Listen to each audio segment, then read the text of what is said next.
రైల్వేలో గ్రూప్ డీకి సంబంధించి notification release అయిందని చాలాసార్లు చెప్పాను.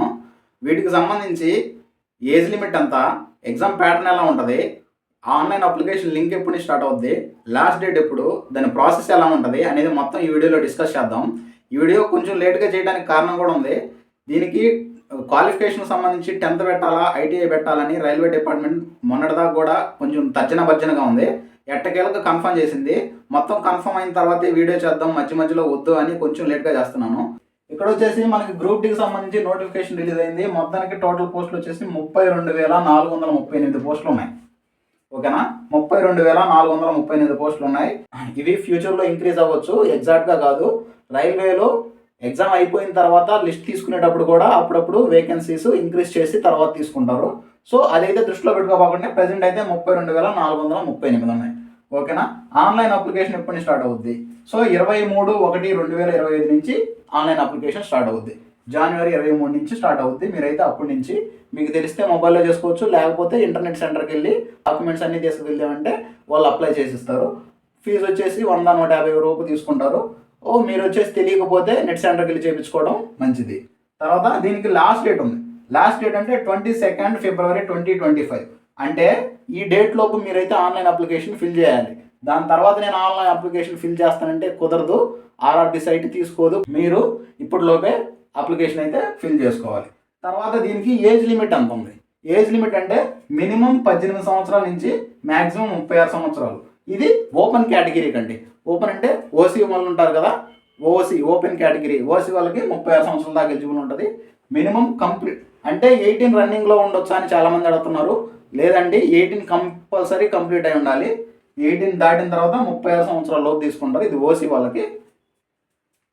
తర్వాత దీంట్లో ఓబీసీ ఉంటారు కదా, ఓబీసీకి వచ్చేసి ఏజ్ రిలాక్సేషన్ కూడా ఉంది, 3 years అనమాట.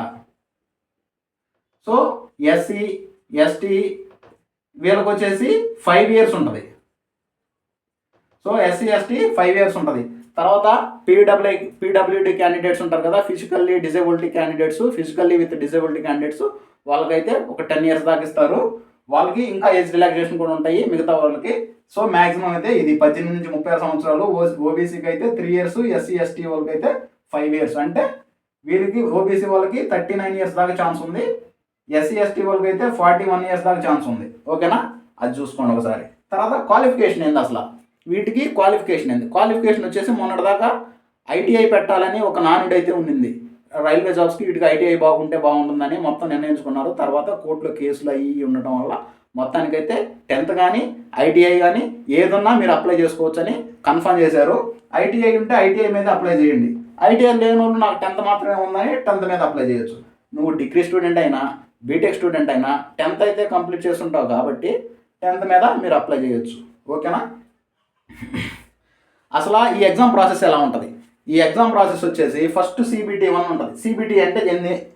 Computer based test. ఈ కంప్యూటర్ బేస్డ్ టెస్ట్ వచ్చేసి ఆన్లైన్ ఎగ్జామ్ అనమాట.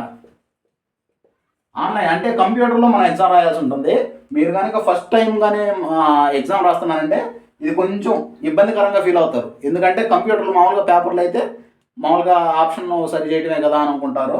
ఈ CBT 1 వచ్చేసి ఒక క్వశ్చన్ మాత్రమే డిస్ప్లే అయ్యింది. తర్వాత ఇక్కడ నెంబర్స్ ఉంటాయి 1 2 3 4 5 అని 100 దాకా ఉంటాయి. 10 15 12 ఇట్లా 100 దాకా ఉంటాయి. ఈ సెకండ్ దాని మీద క్లిక్ చేస్తే సెకండ్ క్వశ్చన్ ఓపెన్ అయ్యింది. ఇక్కడ 1 2 3 4 ఇలా ఆప్షన్స్ ఉంటాయి. సో ఇక్కడ సేవ్ అండ్ నెక్స్ట్ బటన్ ఉంటుంది. ఇక్కడ మార్కెట్ ఫర్ రివ్యూ అని ఉంటుంది. ఓకేనా, ఈ ఫస్ట్ క్వశ్చన్ మీరు చూసిన తర్వాత మీకు ఆన్సర్ తెలిస్తే దాని మీద క్లిక్ చేసి సేవ్ అండ్ నెక్స్ట్ కొట్టాలి. అప్పుడు ఆటోమేటిక్గానే సెకండ్ క్వశ్చన్ డిస్ప్లే అవుతుంది. లేదు మీకు ఫస్ట్ క్వశ్చన్ తెలియదు, రెండో క్వశ్చన్ చూడాలనుకుంటున్నారు అన్నప్పుడు డైరెక్ట్ ఇక్కడ 2 ఉంటుంది. ఆ 2 మీద క్లిక్ చేస్తే సెకండ్ క్వశ్చన్ ఓపెన్ అయితే అప్పుడు ఆ క్వశ్చన్ సంబంధించి మీరు ఆప్షన్ ఇలానే ఉంటాయి. మీ క్వశ్చన్ ఆప్షన్ సెలెక్ట్ చేసిన తర్వాత సేవ్ అండ్ నెక్స్ట్ కొట్టాలి. ఇది మాత్రం ఖచ్చితంగా టచ్ చేయాల్సిందే. మీరు ఆప్షన్ సెలెక్ట్ చేసిన తర్వాత ఇది టచ్ చేయకుండా వెళ్ళారంటే మీరు ఆన్సర్ చేయనట్టే లెక్క. అర్థమైందా? అది మటుకు చాలా ఇంపార్టెంట్.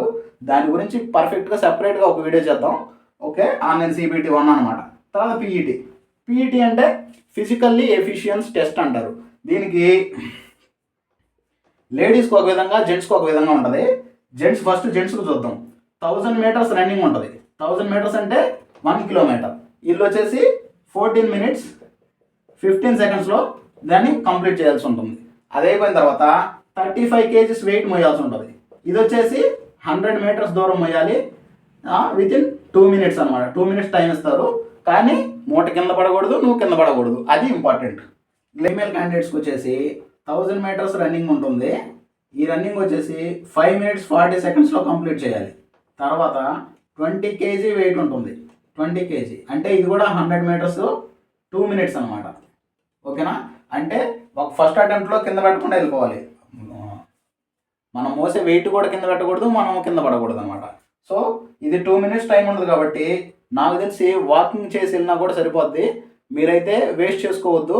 తొందరపడి రన్నింగ్ చేసి కింద పడితే మీరు ఎంతసేపు చేసిన శ్రమ అంతా వృధా అయింది. దయచేసి ఈ 35 kg కానీ జెంట్స్, 20 kg గర్ల్స్ మోసేటప్పుడు రన్నింగ్ చేయాల్సిన అవసరం లేదు. మెరిట్ కూడా ఇందులో ఏమీ ఉండదు. జాగ్రత్తగా నిదానంగా వెళ్ళండి. కొంచెం స్పీడ్గా వాకింగ్ చేసినా చాలు, కానీ కింద అయితే ఖచ్చితంగా పడవద్దు. ఓకేనా? తర్వాత డాక్యుమెంట్ వెరిఫికేషన్. డాక్యుమెంట్ వెరిఫికేషన్కి పిలుస్తారు. డాక్యుమెంట్ వెరిఫికేషన్ డాక్యుమెంట్స్ మొత్తం తీసుకొని వెరిఫై చేస్తారనమాట. తర్వాత మెడికల్ టెస్ట్ ఉంటుంది. ఈ మెడికల్ టెస్ట్లో మీరు కళ్ళద్దాలు ఉన్నా లేకపోయినా ప్రాబ్లం ఉండదు. మీరు పెట్టే ప్రిఫరెన్స్ని బట్టి, మీకు ఉన్న ఐసైట్ని బట్టి మీకు పోస్ట్ ప్రిఫరెన్స్ అయితే అలాట్ చేస్తారు. దీని గురించి ఆల్రెడీ స్పెసిఫిక్గా వీడియో చేశాను, మెడికల్ స్టాండర్డ్స్ గురించి. దాంట్లో ఒకసారి చెక్ చేసుకోండి. తర్వాత క్వశ్చన్స్ ఎలా ఉంటాయి, మొత్తం మీద 100 questions ఉంటాయి. సో 100 questions వచ్చేసి చెప్పాను కదా ఇందాక, ఇక్కడ డిస్ప్లే అయ్యి ఉంటాయి అనమాట. 100 నెంబర్లు డిస్ప్లే అవుతాయి. మనకి 50 క్వశ్చన్ కావాలనుకుంటే 50 అని నెంబర్ ఉంటుంది. ఆ 50 దాని మీద క్వశ్చన్ బాగానే క్వశ్చన్ డిస్ప్లే అవుతుంది అనమాట. అంటే ఎట్ ఏ టైం ఒక్క క్వశ్చన్ మాత్రమే డిస్ప్లే అవుతుంది. ఆ డిస్ప్లే అయిన తర్వాత మనకు క్వశ్చన్ చూసి ఆన్సర్ తెలిస్తే ఆన్సర్ క్లిక్ చేసిన తర్వాత save and next button click చేయాలి. అట్లానే దీనికి టైం వచ్చేసి 90 minutes ఉంటుంది. అంటే 1.5 hours అనమాట. సుమారుగా 50 నుంచి 55 సెకండ్లు ఒక క్వశ్చన్కి మీరు కేటాయించాలి. సుమారు ఒక క్వశ్చన్కి మీరు 2 minutes కానీ కేటాయించారంటే, 2.5 minutes కేటాయించారంటే దాన్ని స్కిప్ చేయడం మంచిది. దాన్ని స్కిప్ చేసేసి వేరే క్వశ్చన్ చూడండి. ఎందుకంటే అది టైం టేకన్ అనమాట. 5 నిమిషాలు ఆన్సర్ వచ్చింది, 5 నిమిషాలు పట్టుద్ది. 5 నిమిషాల్లో నీకు తెలిసిన ఆన్సర్లు ఒక 7, 6 పైన పెట్టవచ్చు అనమాట. 7, 8 దాకా పెట్టవచ్చు. ఒక క్వశ్చన్ కోసం 8 questions వదుకోలేంగా, అందుకని చెప్పేసి. సో ఇలాంటి ఇన్ఫర్మేషన్ మీకు కావాలనుకుంటే శివలత అఫీషియల్ యూట్యూబ్ ఛానల్ని ఫాలో అవ్వండి. Thank you so much.